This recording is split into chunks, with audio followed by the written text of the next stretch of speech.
कह रहे हैं कि कभी कभी मेरा मन नाम जप करते समय इधर उधर भटकता है और कभी कभी मुझे नाम जप करते हुए नींद आने लगती है। तो महाराज जी ऐसे में क्या करूं? दोनों बातों में सावधानी रखनी है। ये सबका प्रश्न है, लगभग ये सबका प्रश्न है कि मेरा मन जब भजन में हम बैठते हैं तो भागता है। ये अर्जुन जी से लेकर बड़े बड़े साधकों का प्रश्न है। तो जहां जहां मन संसार में जाए वहां वहां से हटा करके हम नाम में लगाएं, या जहां जहां संसार में जाए वहां वहां हम भगवान को देखने की चेष्टा करें।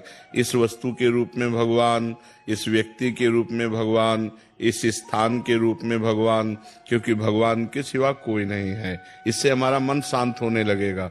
जहां जहां जाए वहां से हटा के नाम में लगाना, या जहां जहां जाए वहां भगवान को देखना। और तीसरी बात, अगर हम कुछ नहीं कर पा रहे हैं तो नाम पर ध्यान दें। हमारे मन से सब कूड़ा करकट निकल रहा है। जो गंदी बातें हमारे मन में भरी थी वो सब डिलीट हो रही हैं नाम जप के द्वारा। ऐसी भावना करे तो मन निर्मल होकर, ये 3 साधन बताए, इससे मन आपका एकाग्र होने लगेगा। रही नींद की बात, तो भोजन पर ध्यान दीजिए। भोजन सात्विक होना चाहिए। प्याज, लहसुन, मांस, मदिरा, अभक्ष्य भोजन, ये सब अगर त्याग कर दोगे तो शतोगुणी भोजन और 6 घंटे की निद्रा। अगर आप जो नींद ले रहे हैं वो 6 घंटे तो होना चाहिए। स्वस्थ शरीर के लिए 6 घंटे आवश्यक है।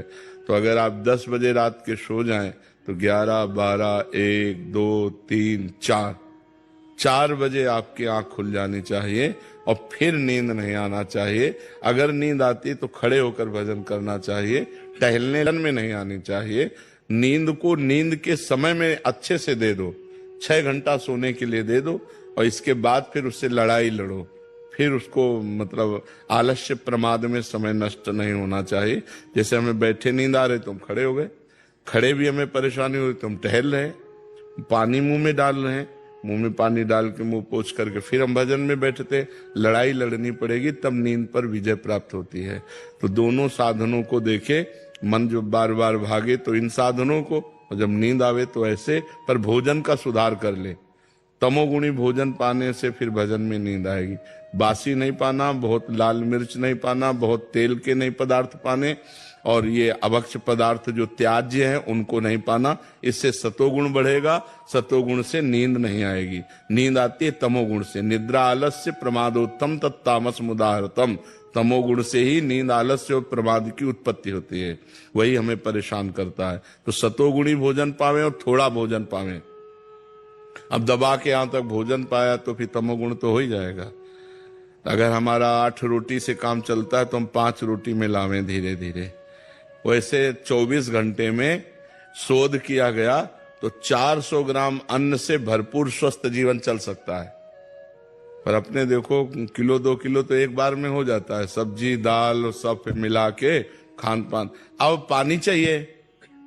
जैसे हम 1 किलो अन्न पाए तो हमें 2 किलो पानी चाहिए। उसमें डबल पानी तो हमें चाहिए ना। और फिर वायु के लिए जगह चाहिए। पेट में थे, अब पेट में दबा के अन्न ही भर लिया, फिर पानी तो ऊपर सांस फूल रही है और भजन में मन नहीं लगेगा। प्रमाद स्थिति। अल्पाहार, थोड़ा भोजन पाए, अच्छे से जल जितनी आवश्यकता है 3-4 लीटर 24 घंटे में तो जल चाहिए ही, और वायु के लिए जगह खाली रहनी चाहिए। तो साधक साधना कर सकता है। नहीं तो अब होड़ लगाकर भोजन पाने वाले हैं कि हम तो फिर भजन नहीं होगा। जिसका भोजन नीरस उसका भजन सरस, और जिसका भोजन सरस उसका भजन नीरस। पक्की बात समझ लो। भोजन में बेस्वाद पाना चाहिए। बिस्तर पर बैठकर भोजन करने से क्या होता है? कोई स्वाद। यमराज ने चित्रगुप्त को जो रहस्य बताया था वो सुनकर आपके भी रोंगटे खड़े हो जाएंगे। तो चलिए जानते हैं कि मनुष्य को बिस्तर पर बैठकर भोजन क्यों नहीं करना चाहिए। एक बार यमलोक में यमराज अपने सभागार में सिंहासन पर विराजमान थे और उनके समीप चित्रगुप्त बैठकर विनम्रता पूर्वक बात कर रहे थे। वार्तालाप के दौरान चित्रगुप्त ने यमराज से जिज्ञासा प्रकट की, हे प्रभु, कृपा करके मेरी कुछ शंकाओं का समाधान कीजिए। मनुष्य को भोजन किस प्रकार से करना चाहिए? भोजन करने के लिए उचित दिशा और स्थान कौन सा है? किन स्थान पर बैठकर भोजन नहीं करना चाहिए? भोजन से पूर्व क्या करना चाहिए और भोजन के बाद क्या करना चाहिए, किसके घर का भोजन नहीं करना चाहिए, किन स्थान पर बैठकर भोजन करने से आयु कम होती है। कृपया करके मेरे इन सभी प्रश्नों का उत्तर दीजिए। यमराज मुस्कुराए और चित्रगुप्त को उत्तर देते हुए बोले, हे चित्रगुप्त, तुमने बहुत उचित प्रश्न पूछे हैं। वास्तव में इन सभी प्रश्नों का उत्तर मनुष्य के आचार व्यवहार और उसकी आदतों में छिपा होता है। जैसा आचरण मनुष्य करता है वैसा ही फल उसे भोगना पड़ता है। अच्छे आचरण से सुख और दीर्घायु प्राप्त होती है, वहीं अनुचित आदतों के कारण दुख और अकाल मृत्यु तक हो सकती है। मनुष्य को भोजन करते समय शास्त्रों के नियमों का पालन अवश्य करना चाहिए। जो भी मनुष्य शास्त्रों के नियमों का पालन करते हुए भोजन ग्रहण करता है वो निश्चित ही दीर्घायु होता है। उसका शरीर रोग और व्याधियों से दूर रहता है, उसके शरीर में पापवास नहीं करते हैं। इसीलिए भोजन करते समय मनुष्य को दिशा, स्थान, समय और उम्र का ध्यान अवश्य रखना चाहिए। यह सुनकर चित्रगुप्त ने विनीत स्वर में कहा, हे प्रभु, कृपया इन रहस्यों को विस्तार से समझाएं। भोजन संबंधी जो जो नियम है मुझे विस्तार से बताइए। यमराज गंभीर स्वर में बोले, हे चित्रगुप्त, तुम्हारे प्रश्नों का उत्तर देने से पहले मैं तुम्हें एक प्राचीन कथा सुनाता हूं। इस कथा को ध्यान से सुनो, इसमें तुम्हें तुम्हारे सभी प्रश्नों के उत्तर मिल जाएंगे। ये कथा अत्यंत शिक्षाप्रद है। जो भी इस कथा का श्रद्धा पूर्वक श्रवण करेगा और उसका प्रचार करेगा, उसके 32 प्रकार के पाप मैं क्षमा कर दूंगा। यह सुनकर चित्रगुप्त हर्षित हो गए और बोले, हे धर्मराज, आपके मुख से इस महान कथा को सुनना मेरा सौभाग्य है। मैं ध्यान पूर्वक इसे अवश्य सुनूंगा। फिर यमराज चित्रगुप्त को प्राचीन कथा सुनाने लगते हैं। वो कथा मैं आपको सुनाऊंगी। प्रिय श्रोताओं, ये कथा बहुत ही ज्ञानवर्धक है। इस कथा को आप अंत तक जरूर सुने। प्राचीन काल में मगध देश के विजयपुर नामक राज्य में चंद्रकेतु नाम के प्रतापी और धर्मपरायण सम्राट राज्य करते थे। उस राज्य में प्रकृति की भरपूर संपदा थी और प्रजा अत्यंत सुखी एवं संतुष्ट थी। राजा चंद्रकेतु गुणवान, बुद्धिमान तथा दयालु हृदय के थे। वह सदैव प्रजा के हित में प्रयत्नशील रहते और यज्ञ, दान व जनकल्याण के अनेक कार्य करते रहते थे। प्रजाजन उन्हें पिता के समान आदर एवं प्रेम देती थी। राजा की पत्नी रानी शीलवती भी उतनी ही धर्मपरायण, सुंदर और सदाचारी थी। रानी शीलवती प्रतिदिन पूजा पाठ करती, जरूरतमंदों को अन्न वस्त्र दान करती और सच्चे हृदय से प्रजा के कल्याण की कामना करती थी। इस दिव्य दंपति के राज्य में सभी सुखी थे, किंतु एक दुख था जो राजा रानी के हृदय को सालता रहता था। वह दुख था संतान न होना। राजा चंद्रकेतु और रानी शीलवती की कोई संतान नहीं थी। वर्षों बीत गए, उन्होंने अनेक व्रत, पूजा और यज्ञ किए, देवी देवताओं से प्रार्थना की, ऋषि मुनियों की सेवा की, परंतु उन्हें पुत्र या पुत्री प्राप्त नहीं हुई। दोनों इस बात से अत्यंत दुखी रहते थे। राजा अपने महल में कई बार चिंतित होकर सोचते, मैंने ऐसा कौन सा पाप किया है जो मुझे पुत्र सुख से वंचित रहना पड़ रहा है। राज्य में सब कुछ है, प्रजा सुखी है, पर मेरे वंश को आगे ले जाने वाला कोई उत्तराधिकारी नहीं। क्या मेरे पुण्यों में कमी रह गई या पूर्व जन्म के किसी अपराध का फल मुझे मिल रहा है। राजा चंद्रकेतु दिन प्रतिदिन अधिक उदास रहने लगे। प्रजा को जब ये पता चला कि राजा अपनी संतानहीनता के कारण दुखी है तो राज्य के लोग भी चिंता करने लगे। सब ईश्वर से प्रार्थना करते कि राजा रानी को शीघ्र संतान सुख प्राप्त हो। एक दिन राजा ने निश्चय किया कि वे किसी महापुरुष की शरण लेकर अपनी समस्या का हाल पूछेंगे। उन्हें स्मरण आया कि महान तपस्वी ऋषि वशिष्ठ इस समय निकटवर्ती वन में आश्रम बनाकर तप कर रहे हैं। ऋषि वशिष्ठ त्रिकालदर्शी एवं दिव्य दृष्टि वाले महात्मा हैं, वे अवश्य ही इस रहस्य को जान सकते हैं। राजा ने निश्चय किया कि वे स्वयं आश्रम जाकर ऋषि वशिष्ठ से मार्गदर्शन मांगेंगे। अगले ही दिन प्रातः राजा चंद्रकेतु कुछ सहयोगियों सहित अपने रथ पर सवार होकर वन की ओर चल पड़े।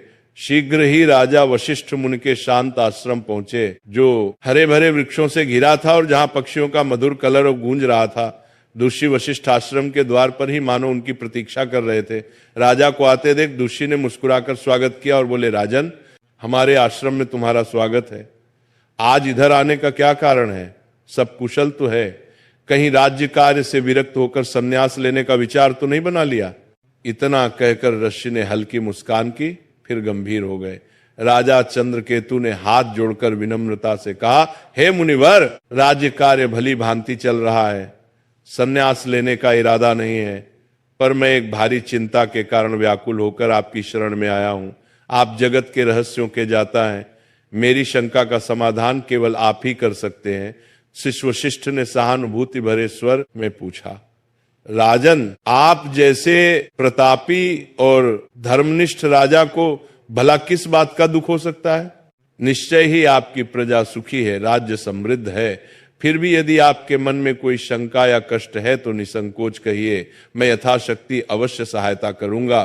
तब राजा चंद्रकेतु ने दुखी स्वर में अपनी व्यथा सुनाई। हे मुनिवर, मेरे जीवन में एक ही अभाव है, मेरी कोई संतान नहीं है। मैंने अनेक यज्ञ उपवास किए, तीर्थों के दर्शन किए, ब्राह्मणों को दान दिया, हर संभव प्रयास किया, किंतु भाग्य ने मुझे संतान सुख से वंचित रखा है। कृपा कर ये बताएं कि ऐसा कौन सा अपराध मुझसे हुआ है जो मुझे संतानहीन रहने का दंड मिला है? मेरे बाद मेरे राज्य का उत्तराधिकारी कौन होगा? मेरा वंश कैसे आगे बढ़ेगा? मेरे मन की ये पीड़ा दूर कीजिए और ये बताइए कि संतान प्राप्ति के लिए मुझे क्या उपाय करना चाहिए। राजा की व्यथा सुनकर ऋषि वशिष्ठ ने कुछ पल के लिए आंखें मूंद ली और अपनी दिव्य दृष्टि से राजा के पूर्व जन्म के कर्मों का निरीक्षण करने लगे।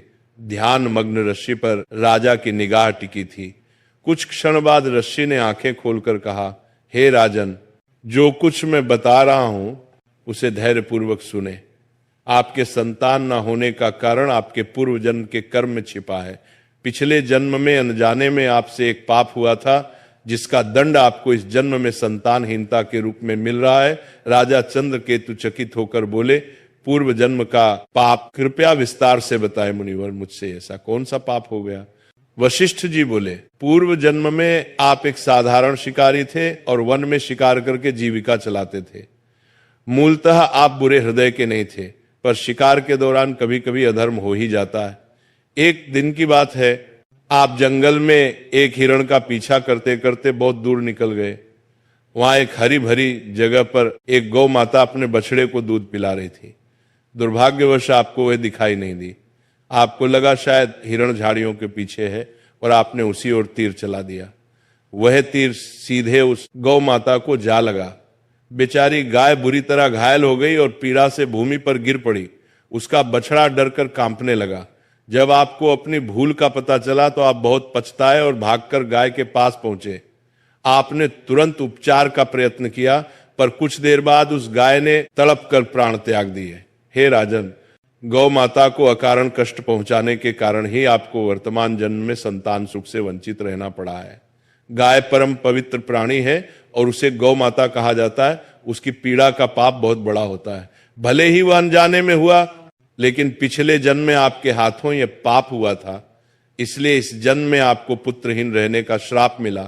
पूर्व जन्म का यह रहस्य सुनकर राजा चंद्रकेतु के नेत्रों से आंसू बहने लगे। वे दुखी होकर बोले, मुनिवर, मुझे पछतावा है कि पिछले जन्म में मुझे ऐसा अनर्थ हो गया। मैंने अज्ञानवश गोहत्या का पाप किया। अब बताइए कि इस पाप से मुक्ति का कोई मार्ग है क्या? कोई प्रायश्चित है जो मैं कर सकता हूं? कृपा करके मुझे इस पाप से उबरने का उपाय बताएं। ऋषि वशिष्ठ ने कोमल स्वर में कहा, हे राजन, हर पाप से प्रायश्चित द्वारा मुक्ति संभव है। यदि मनुष्य हृदय से प्रायश्चित करना चाहे, आपके मामले में भी उपाय है। गौ हत्या या गौ को कष्ट देने के प्रायश्चित स्वरूप आपको गौ सेवा करनी चाहिए। आप पूरी निष्ठा से गायों की सेवा करें। भूखी गायों को चारा पानी दें, गौशालाएं बनवाएं, बीमार गायों का उपचार करवाएं और गौ माता के प्रति प्रेम एवं भक्ति रखें। गौ सेवा से बढ़कर कोई पुण्य नहीं है। इसी से आपके पूर्व जन्म के पाप का शमन हो सकेगा। राजा चंद्रकेतु ने आशिक के चरण पकड़ लिए और कृतज्ञता से बोले, मुनिवर, आपने मेरी आंखें खोल दी। मैं अवश्य आपके बताए मार्ग का पालन करूंगा। गौ माता की सेवा करके ही मैं अपने पाप धोने का प्रयास करूंगा। दस्य वशिष्ठ ने आशीर्वाद देते हुए राजा को विदा किया। राजा चंद्रकेतु आश्रम से लौटकर पूरी निष्ठा के साथ गौ सेवा में जुट गए। उन्होंने राज्य भर में गौशालाएं बनवाई और स्वयं प्रतिदिन गायों की देखभाल व पूजन करने लगे। रानी शीलवती भी गौ माता की सेवा में बराबर लगी रही। उन्हें पूर्ण विश्वास था कि गौ सेवा से उनके जीवन का अंधकार अवश्य दूर होगा। कई महीनों तक निरंतर श्रद्धा पूर्वक गाय की सेवा करने के बाद भगवान ने उनकी प्रार्थना सुनी। रानी शीलवती ने अंततः एक सुंदर पुत्र को जन्म दिया। वर्षों बाद संतान सुख पाकर राजा रानी की खुशियों का ठिकाना न रहा। पूरे राज्य में आनंद मनाया गया और उस शुभ अवसर पर प्रजा ने भी हर्षोल्लास से उत्सव मनाया। समय बीतता गया। राजकुमार हृष्ट पुष्ट बालक के रूप में बड़ा होने लगा। राजा रानी ने उसका लालन पालन बड़े लाड प्यार से किया। वर्षों बाद संतान मिलने के कारण राजकुमार की प्रत्येक इच्छा पूरी करते थे। माता पिता को प्रसन्न रखने के लिए महल के सेवक भी राजकुमार को दुलार देते और कभी किसी बात के लिए उसे कठोर अनुशासन में नहीं रखा जाता था। अत्यधिक लाड़ प्यार के कारण राजकुमार अनुशासनहीन होने लगा था। हालांकि वह हृदय से बड़ा नहीं था। बचपन से ही उसे मन मर्जी करने की छूट मिल गई थी। वह सुबह देर तक सोया रहता और बिना नहाए धोए रसोई से नाश्ता मांग लेता। कभी भोजन कक्ष में जाने का कष्ट नहीं करता, बल्कि बिस्तर पर ही भोजन करने की जिद करता। महल के दास दासियां सोने की थाली में तरह तरह के पकवान सजाकर राजकुमार के शयन कक्ष तक ले आते। राजा या रानी उसे डांटते टोकते नहीं थे और सेवक भी उसकी हर इच्छा पूरी करते थे।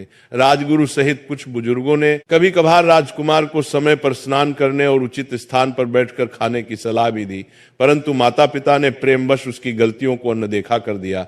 रानी शीलवती भी बेटे की हर फरमाइश पूरी करती थी और चाहती थी कि उसका बचपन हंसी खुशी बीते। इस प्रकार राजकुमार युवा किशोर अवस्था तक आया। देखते देखते वह 16 वर्ष का हो गया। राजा चंद्रकेतु ने मन ही मन उसे अपना उत्तराधिकारी मानना शुरू कर दिया था, किंतु विधि को कुछ और ही मंजूर था। 16 वर्ष की आयु में राजकुमार अचानक एक गंभीर रोग से पीड़ित हो गया। राजवैद्य ने इलाज में कोई कसर न छोड़ी। दूर दूर से वैद्य बुलाए गए और यज्ञ प्रार्थनाएं भी की गईं, किंतु कुछ भी कारगर नहीं हुआ। कुछ ही दिनों के भीतर दुर्भाग्यवश उस किशोर राजकुमार ने अपने प्राण त्याग दिए। इस आकस्मिक वज्रपात से राजा रानी पर दुखों का पहाड़ टूट पड़ा और पूरे राज्य में शोक छा गया। इस घटना के बाद राजा चंद्रकेतु ने राजपाट त्यागने का निर्णय कर लिया। उन्होंने अपने भतीजे को राज्य सौंप दिया और रानी शीलवती के साथ वन में ऋषि वशिष्ठ के आश्रम जा पहुंचे। ऋषि वशिष्ठ ने राजा रानी को अत्यंत शोकाकुल देखा तो स्नेहपूर्वक कारण पूछा, राजन आप इतने व्यथित क्यों हैं? राजा चंद्रकेतु ने रोते हुए अपने पुत्र की अकाल मृत्यु की कथा ऋषि को सुना दी। तब ऋषि वशिष्ठ ने ध्यान लगाकर अपनी दिव्य दृष्टि से कारण जानने के बाद कहा, हे राजन, आपके पुत्र की आयु क्षीण होने का कारण उसके अपने ही आचरण में था। आपको पूर्व जन्म के पुण्य फल से पुत्र की प्राप्ति तो हुई, किंतु आपके पुत्र ने बचपन से ही कुछ ऐसी अनुचित आदतें अपनाई जिनके परिणाम स्वरूप उसे अल्पायु में ही मृत्यु का सामना करना पड़ा है। आपका पुत्र प्रतिदिन बिना स्नान किए भोजन करता रहा और प्रायः बिस्तर पर बैठकर ही भोजन करता रहा। जो मनुष्य बिना नहाए धोए भोजन करता है उसकी आयु क्षीण हो जाती है, और जो मनुष्य बिस्तर पर बैठकर भोजन करता है उसके शरीर में विभिन्न रोग उत्पन्न हो जाते हैं और उसके जीवन के भी असमय समाप्त हो जाने की आशंका रहती है। अनेक औषधियों और प्रयासों के बावजूद आपका पुत्र बचाया नहीं जा सका, क्योंकि उसकी देह उन अपवित्र आदतों का शिकार हो चुकी थी। नश्य के इन वचनों ने राजा रानी की आंखें खोल दी। उन्हें अपनी भूल का गहरा पश्चाताप हुआ और उन्होंने सांसारिक मोह त्यागने का निश्चय किया। राजा चंद्रकेतु ने वहीं आश्रम में रहकर शेष जीवन तपस्या और भगवान के चिंतन में बिताया। रानी शीलवती ने भी राजसी ठाट बाट त्याग कर अपने पति के साथ सादा जीवन अपना लिया। इस प्रकार राजा रानी ने दुख से ऊपर उठकर धर्म के मार्ग पर शांति पाली। कथा सुनाकर यमराज ने चित्रगुप्त की ओर देखते हुए कहा, देखा चित्रगुप्त, किस प्रकार मनुष्य की अपनी आदतें उसके जीवन को संवारती या बिगाड़ती हैं। राजा चंद्रकेतु जैसे पुण्यात्मा को भी अपने पुत्र की अकाल मृत्यु का दुख सहना पड़ा, क्योंकि उनके पुत्र ने गलत आदतों का पालन किया था। अतः प्रत्येक मनुष्य को सावधान रहना चाहिए कि वह किस प्रकार का आचरण कर रहा है। मनुष्य को सदैव भोजन करने से पूर्व शारीरिक शुद्धि कर लेनी चाहिए। अपने 5 अंग, दोनों हाथ, दोनों पैर तथा मुखमंडल को अच्छी तरह जल से धोना चाहिए। यदि संभव हो तो भोजन से पूर्व स्नान करके पवित्र होकर ही अन्न ग्रहण करना चाहिए। बिना स्नान किए भोजन करना शास्त्रों में वर्जित है। ऐसा करना पशुओं जैसा आचरण माना गया है और इससे आयु कम होती है। साफ सफाई के बाद ही मनुष्य को अन्न ग्रहण करना चाहिए।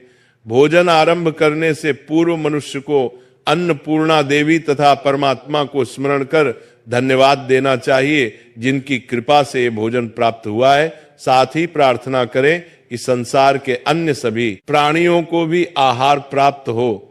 इस प्रकार मन ही मन ईश्वर को प्रणाम करके आदर पूर्वक भोजन करने से अन्न पवित्र रहता है और वह शरीर को पूर्ण पोषण देता है। भोजन करते समय बैठने का स्थान भी शुद्ध और उचित होना चाहिए। जमीन पर चटाई बिछाकर पालथी मारकर बैठकर भोजन करना श्रेष्ठ माना गया है। बिस्तर पर बैठकर भोजन करना अशुभ तथा स्वास्थ्य के लिए हानिकारक होता है। शैया पर अन्न ग्रहण करने से अपवित्रता बढ़ती है और शरीर विभिन्न रोगों का घर बन जाता है। हे चित्रगुप्त, 3 प्रकार का भोजन मनुष्य को कभी नहीं करना चाहिए। पहला वह भोजन जिसके ऊपर से कोई व्यक्ति पैर रखकर चला गया हो या जिसे किसी ने लांग दिया हो। ऐसा अन्न अपवित्र हो जाता है और उसे खाने से उम्र घटती है। वो तरह तरह के रोग लगते हैं। उस भोजन को पशुओं को डाल देना